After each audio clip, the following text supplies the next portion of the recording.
I'm honored that Rabbi Foxbrunner asked me to deliver this shiur. I'm happy again to have a connection to the Atlanta community, and I hope that this will be a schus for myself and my family, added to our zechuyos for a ksiva v'chasima tova. I wish all of you a ksiva v'chasima tova, a good, happy, healthy year in ruchnius, in gashmius, and all that's good. May we see this year of the curse of the pandemic taken away from us by the Ribono Shel Olam, and a new good year of bracha start and continue. May the year Tafshin Pei Aleph be the year of the Geula Shlema B'mheirav Yameinu. The Mishnah in Rosh Hashanah relates, Uva Rosh Hashanah kol bo'ei olam obrim lefonav kivnei maron. On Rosh Hashanah, all human beings pass before Hashem like b'nei maron. A person has to consider himself a Beinoni, and therefore, from Rosh Hashanah till the end of Ne'ilah, we are all going to be standing in judgment before the Ribono Shel Olam. And it's a good idea to know what exactly we're being judged on, what HaKadosh Baruch Hu was looking for. And that way we'll be able to work on ourselves and present ourselves in the most ideal fashion before HaKadosh Baruch Hu in order to receive a good judgment. The Mishnah says that we pass before Hashem like B'nei Maron. And the Gemara gives 3 examples, 3 opinions, what B'nei Maron is. The first is Ki imarno, like sheep, like a shepherd passes his sheep before him single file, scrutinizes each one, as we say in the Musaf of Rosh Hashanah and Yom Kippur in Unisana Tokef, Kivakoras roa edro ma'avir sono tachashivto, like a shepherd passes his sheep under his rod one by one and scrutinizes them. The second opinion in B'nei Moron is Kemalos Beis Moron.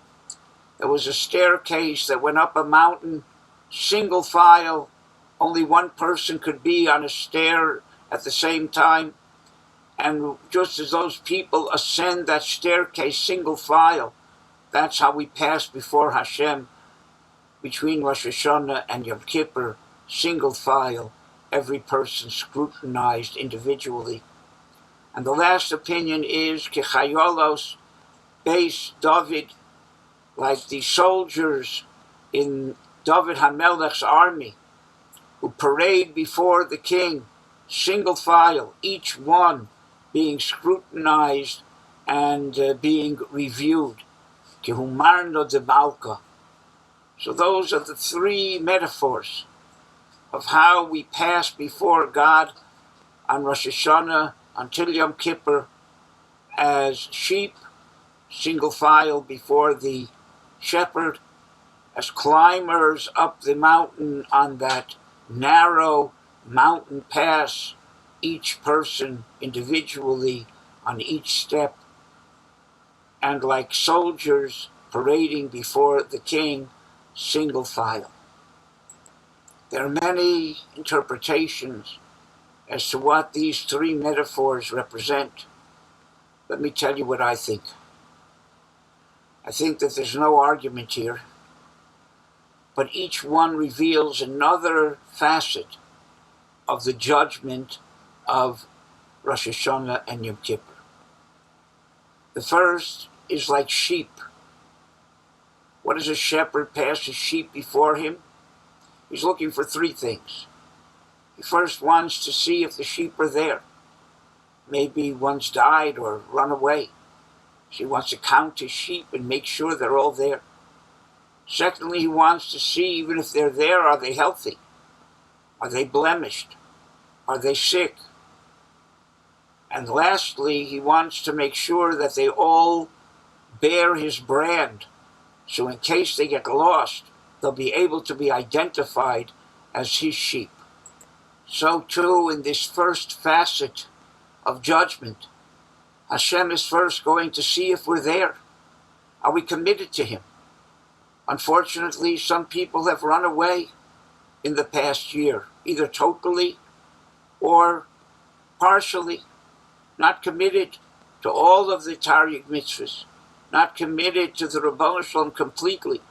So we're going to be judged how committed we are. Are we there as God's sheep? And even if we're there, how healthy are we? Are we fulfilling all the mitzvahs properly? Do we have good midos? Are we working on our character? Do we have good character traits? How are our ideas and philosophies, ideals and goals, our deos, are they proper? And lastly, it's not enough just to keep a bunch of rules. That's not just what the Torah is. The Torah is supposed to create a lifestyle, a way of life, a character. We are supposed to be Mamleches Kohanim V'Goy Kadosh. We are supposed to represent godliness in the world. So God is also going to judge what kind of lifestyle we have. Do we represent him? Do we bear his brand? Are we that part of that Mamleches Kohanim, the Goy Kadosh? All of this is that first facet of judgment. And it corresponds to Malchios. Are we good citizens and good subjects in God's kingdom? Are we committed? Are we fulfilling what we're supposed to do? And do we represent the king? And then comes the second facet. Like climbers up that mountain. Two people could be exactly the same way as sheep. Committed, healthy, representing the king. One will get a good judgment and one, Rahman al-Islam, the opposite. Why? Because let's say two people are on the same level. They're on level 33. One was on level 25 last year and has ascended to 33. And one was on level 40 last year and descended to 33. You can see that the first one will get a good judgment and the second one not so good. We're not put in this world merely to stagnate, but a human being is called a mahalech, as opposed to an angel who's an omeid, who remains on a level the same that he was created, always stays the same, never changes. But human beings were created imperfect, and we are supposed to perfect ourselves and always go towards perfection. That's why to a living person you tell him, Lech lish shalom, go towards your perfection, and only to a person who's died do we say, Lech bishalom, go with whatever perfection you've already achieved. In fact, one of the hints of the shofar is shipru ma'asechem, not do it good, do it better. Person has to constantly be climbing and improving and going towards perfection. So we're going to be judged not only if we're good sheep, but where were we last year compared to where we are this year? Are we progressing, stagnating, or Rahman al-Islam, regressing? And this facet of judgment corresponds to zichronos, memories. Kadosh Baruch Hu is not only going to judge us as we are now, but he's going to look and remember where we were and where we are now vis-a-vis where we were. And lastly, we're going to be judged like soldiers. Rav Shlomo Feivel Megalovich explains what we say in the Musaf of Rosh Hashanah, that God judges ma'aseh ish u'pikudaso. He judges the deeds of human beings and their pikuda. And he explains everybody has things they have to do generically. Same mitzvahs, same character traits, and so on. But everybody has their unique pikuda their unique tafkid, their unique mission in this world. And that mission is defined by a person's abilities, capabilities, and talents, where he's put in this world, who he interacts with, what kinds of situations come his way. Put all that together, and that is a person's unique mission in this world. So we're going to be judged like soldiers. Every soldier has his unique part in the army of the Ribono Shel Olam. And we are going to be reviewed and judged. Are we fulfilling our mission? Are we using our unique abilities, capabilities, talents, our unique situations in serving the Ribono Shel Olam and fulfilling our unique mission in this world? And that corresponds to shofros. The shofar represents the Akedah, Avram and Yitzchak's unique mission, as well as the shofar is supposed to arouse us and bring out our abilities, capabilities, and talents. But the judgment doesn't end there. The Mishnah ends, V'kulam niskarim b'skira achas. And even though each person passes individually before Hashem, after that he looks at all of them with one glance. And I think the idea is there's a second tier to this judgment. Those three aspects of judgment would be fine if we'd be the only person in this world. Then we could be judged as what kind of sheep we are, what kind of climbers we are, what kind of soldiers we are. But we're not the only person in the world. We exist amongst many, many different siburim, many communities, starting with our immediate families and our extended family and our neighborhood and our shul and our city, our country, Klal Yisrael, the world in general. And we have a responsibility not only to function as individuals, but to function as part of the communities that we live in. And therefore, after Hashem judges us individually as sheep and climbers and soldiers, he's going to take another look and see how we function within the communities on each of these three levels. So there's a second tier to the judgment on all three aspects. Yes, we may be great sheep, healthy, committed, bearing the brand of Hashem. But are we lone sheep? Are we part of the flock? What difference does it make? Chazal tell us, Barov Am Hadras Melech. The more people doing things together, the more honor to Hashem. Eno dome yochid oses ha-mitzvah, l'rabim oses ha-mitzvahs. There's no comparison of a person doing a mitzvah alone or doing it together with a group. So Hashem is going to judge us. You may be committed, and you may be a healthy sheep, and you may bear my brand, but are you part of the flock, or are you a lone sheep? Do you learn on your own, or do you go to a shir and learn together with the community? Do you daven on your own, or you daven tefillah b'tzibur? You go to shul and daven together with the community.